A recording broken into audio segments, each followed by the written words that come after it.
いたしました。17時13分発特急ひだ20号の名古屋行き、まもなく発車いたします。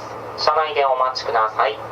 発車後列車が左右に揺れます。手元足元にお気をつけください。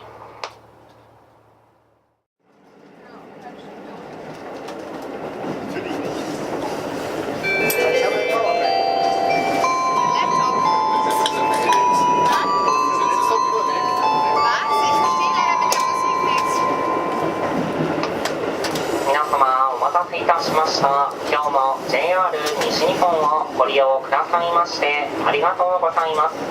特急ひだ20号の名古屋行きです。列車は富山から3両で運転をしております。先頭の8号車は指定席、中ほど9号車は自由席、一番後ろの10号車はグリーン車の指定席です。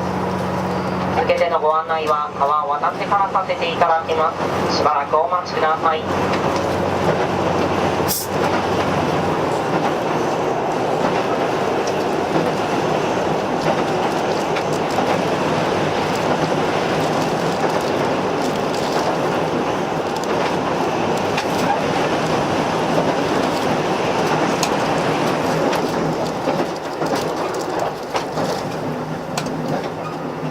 続けてご案内いたします。車内はお手洗いデッキ、洗面所を含め全てが禁煙です。ご乗車中おタバコはお吸いいただけません。周りのお客様のご迷惑となりませんように禁煙にご協力お願いいたします。また携帯電話やスマートフォンなどのご使用は操作音着信音がありませんようにマナーモードに設定いただき、通話の際はコメントでもデッキでお願いいたします。なお終点まで車内販売サービスはございません。ご了承ください。数と種類に限りはございますが、お飲み物の自動販売機は8号車と9号車の間デッキにございます。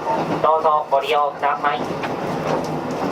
止まります駅と到着の時間ご案内いたします。次の越中八尾には17時29分、井の谷17時48分、飛騨古川18時25分、高山18時39分、下呂19時28分、美濃太田20時21分、岐阜20時41分、終点名古屋には21時3分の到着を予定しております。